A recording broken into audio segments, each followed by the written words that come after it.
Chapter 11. Decision was postponed for Maha and for Kian also, in the early autumn, before Labram had brought himself to force his daughter to anything. News came of a threat to the High King from the men of the West, who grew wild with power and began to demand freedom from the ultimate authority of Laoghaire. As champion to the king, it was Kian's duty to summon all his army, as he had summoned them in the early year, and marched to the west, setting himself to guard and defend the most dangerous point of threat until peace was once more obtained with the rebellious chieftains. Kian came to Labram in the hall of judgment in the quiet moment at the end of the day, because he did not want to go to Labram's house, where he might meet Maha, having some deep feeling that, until her mind was settled, he should keep away from her. "I must leave Tara, my father," he said, "and it may be many moons before I am here again." He faced the older man, and despite his warrior's bearings and his gorgeous clothes and the fair hair that flowed smooth as silk over the glitter of the champion's collar, Labram sensed something humble and indecisive in his manner that was never there before. A spasm of anger took him. Was this fine young fellow truly fretting over his wayward daughter? Going thus into a battle, he could lose his life. "It may well be many moons, Kian, my son," he answered fiercely, "and on your return you will be married. This I promise you." He watched, waiting for the pleasure of the definite promise on Kian's face. "You do her, too, much honor that you wait so long," he added. But the young man shook his fair, shining head almost as fiercely as Labram himself had spoken. "You will not force her," he said. "She is confused now, but she must come to her choice of her own accord." Labram was barely able to speak, staring with amazement at the young warrior as if he thought him touched. And if she chose the God of Patrick, would you let her go?" Kian turned aside a few paces as if he searched for an answer. When he turned back, he still did not look at Labram. His voice was abstracted and his eyes dark and thoughtful. "It may be she could find a happy answer," he said, "if she could speak again with this Roman. He said that he would see us all again, but when?" "You also," Labram exploded. He had some measure of patience with the easy conquest of Sesnan, because he thought him old and a little simple. But to find that Kian, of such intelligence, had also been influenced was more than he could accept. "I thought he was an honest man," was all Kian could say, defensively. But now he looked full at Labram with his feet, and his feet were planted wide and firm, defying anyone to shake him. "But keep her safe, my father, until I am come again to my dwelling. It may be by then she will have forgotten or have found an answer." He bent his head with a gesture of respect and took his leave of Labram, his soft leather shoes scuffing on the earthen floor as he strode away, and the yellow of his swinging kilt soft in the shadows. Labram sat in silence and watched him go, and his mind was full of wonder. He himself had thought no more of the white-robed man with the golden crook than that he had been direct and straightforward and easy to speak with and sensible about the girl. How could the keen and clever Kian have seen anything more to make him look back now and wish to have had more speech with the man? Oddsy Blaze, or whatever they call him, he repeated the name in exasperation, and a strange, uneasy thought struck him that Laoghaire had been strangely unwilling to discuss that day's events when the avenger had failed to avenge, and had not, it seemed, suffered for it. Nor would Kian talk of what had passed between them, other than to say that the king was not angry. "Leave the future to the future," Laoghaire had said confusingly when Labram had pressed him, and that was all he would say. Irritably, Labram eased himself from his chair, and gathered his train of servants and advisers for his formal walk home across the hill after a day's work. Oddsy Blaze, it was his intention to go home and tell his daughter firmly that the good fortune had given her a little longer to brood on her whims and dreams, but that on that very day that Kian returned from his present journey, she could make ready for her marriage. There had been enough of this woman's prattle. "Yes," was all she could say. "Yes, my father," and she bent her red head in dutiful respect. He felt baffled and unable to reach her, and as so often happened these days, he let loose his feelings in irritation. His old easy good temper lost, he shouted at her and all he had already said, and she stood there with her bent head and did not answer until Braise came and laid a hand on his arm and drew him away to where the bondman waited with his evening mead and a warm seat beside the fire against the first cool evening mist of autumn. Thus Maha stayed in her father's home on the hill of Tara through the late year and in the winter. With a mind that did not wish to think of anything else, she watched the burning stubble, flaming in the cool green dusks, across the plain of Breg, as the fields were cleared for the distant spring. She watched the mists creep thicker and thicker over the green hillside as the year went on, until for days the spreading plain was closed from sight, and only by their desolate honking did she know of the high geese flying south. The athletic grounds beyond the walls were empty except for the hardy warriors, and the people gathered their fires and their chessmen and their storytellers, closing out the nights when frost gathered on the grass and fringed the thatch, freezing the mist of icy sheathing on the trees, and the leather curtains on the dwelling windows grew stiff as boards, beating with rime along their folds. The dark months crept on for her unbroken, for the hill of Daichu was, the only place of Erin where a feast of Christmas lit a blaze of glory on the long dead sketches of winter. She worked willingly with her mother around the warm dwelling and walked over the hill on the stiffened grass and rode her gray mare on softer days across the plain. She continued her studies with the Druids along the thin, ill-tempered face of Lacru, filled her with distaste, and her father beamed with pleasure at their high praise of her talents.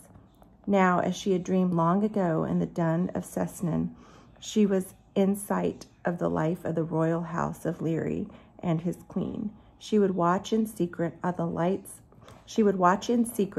nights of the great feasts, when every soul who served Leary on the hill of Tara would sit down to dine with him, and troops of guests and their attendants too, until she marveled at the concourse of people that poured into Macorda, blazing through its open doors with light and noise and music. All these things she saw as she had dreamed so long ago, and she knew the pleasure and excitement in them as she had hoped for. And in her home, too, she showed her parents a calm and untroubled face.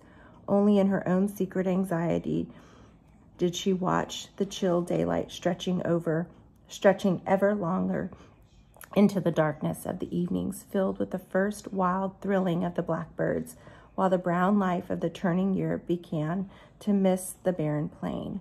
Word had come that Kion's campaign was drawing to an end, and although nothing was said, she knew that soon she would be home again to the pleasure of his grateful king and the promise of his marriage. Her parents watched her quiet face and gladly congratulated themselves that she was forgetting the Roman priests and all he stood for, and they called her to them happily on a day when the whole sky was bright and the wind washed light and spring green and tender over all the plain of Meath. Kian, they told her, with pleasure soft on their faces, was to be back in the dwelling of the sacred hill with all the other nobles and chieftains and kings in time for the great spring festival of Tara.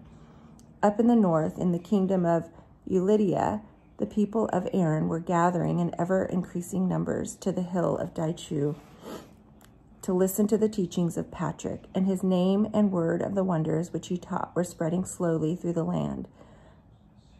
Through the long months of winter, he moved about the countryside, bringing with him the teachings of his faith, and here and there smaller churches were set up within his reach, and a college for his teaching of Irish priests, and the foundations were established of the first monks and nuns of Erin, according to the pattern of Rome. But Patrick fretted because his work was limited, lest he and his defenseless followers be attacked and killed. It was dangerous for him to move out of reach of the protection of Daichu. but in these early months he laid down the pattern of his work. Gradually, he was gathering about him a household of dignity suited to his bishopric. Although he himself remained conscious, always in his blunt ways and humble in all things, he began the training of a company of followers of standing and importance, sons of chieftains, and a king raising them in his way of thought, so that when death would claim him from the adopted land, there would be those left behind him who would be well capable of ruling their Christian Aaron. But the young Bennett he trained at his own side as a successor. Wherever he went, he always sought out first the chieftain. If he could not move him with his preachings, and he found often that he could not move the wife and children, so gaining the favor of the men and the safety from attack within his district, he was a realist, as was his church, and where the word of God fell on empty ears and hearts, he bought his safety generously with cattle, for the Irish had no coinage and no use for Roman gold. With purchased time and freedom from attack, he could gain the common people who were often then followed by their reluctant chiefs.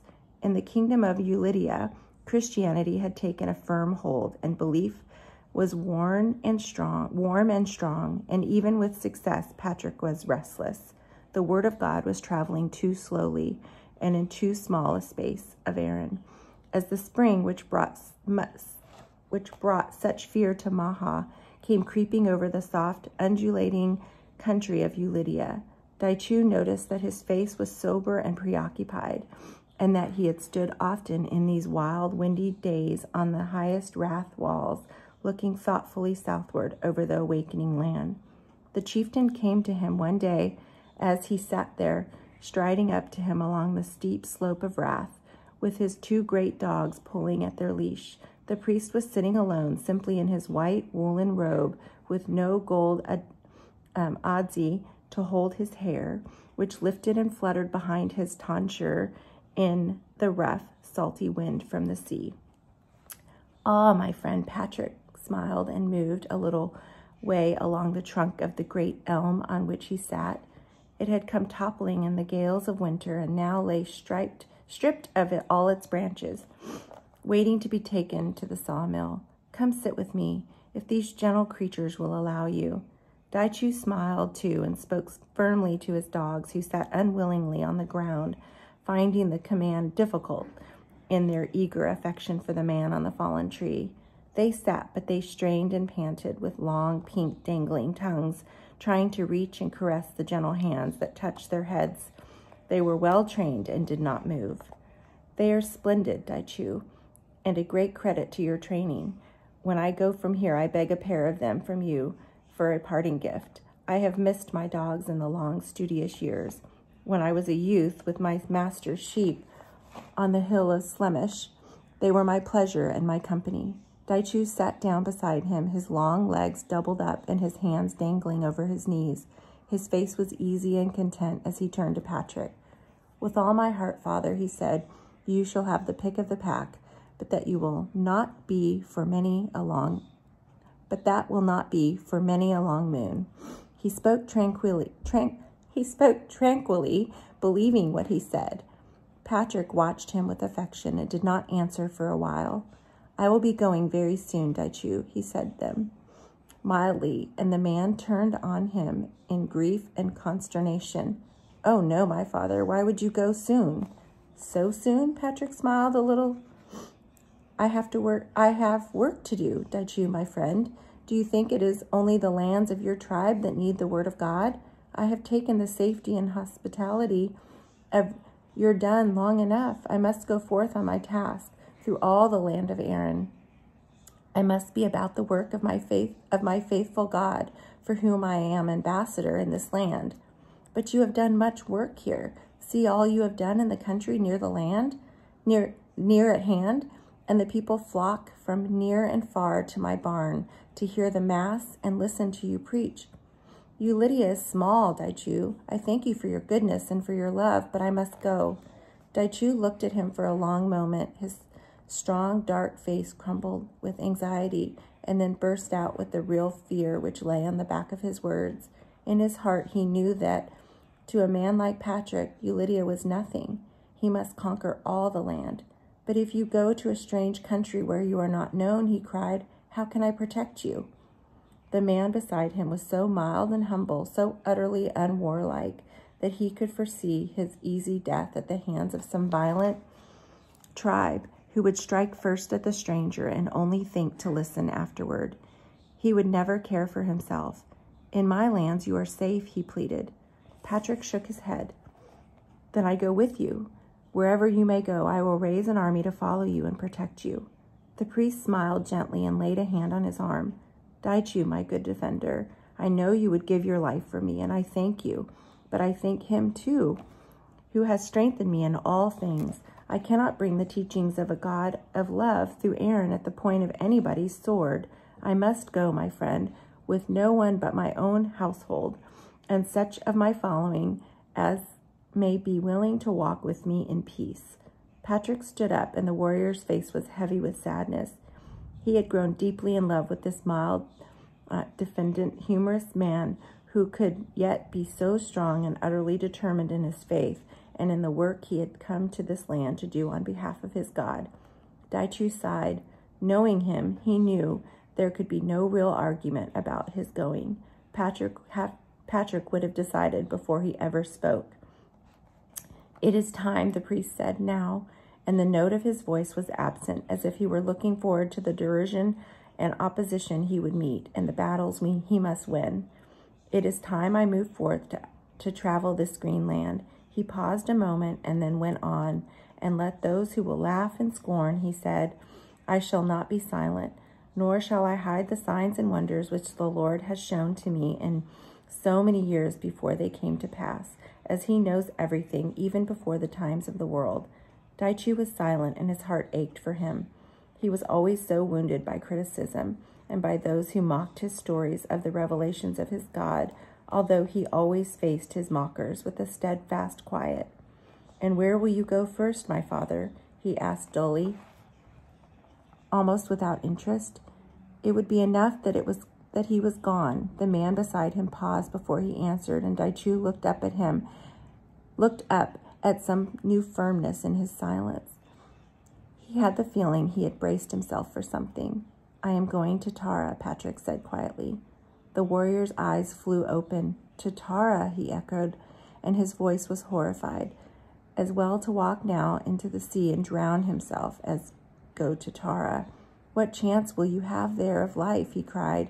Leave the king himself aside. The druids of Tara are the most fearsome men in all of Aaron. They will be heart set on your destruction. In faith, father, you know my own druids would slit your throat if I took my eyes off of them for one long moment. You have destroyed their power here, and the prophecies tell that you will destroy it all over the land. The druids of the sacred hill of Tara will not take that without a fight. Oh, my father, can you not go somewhere else?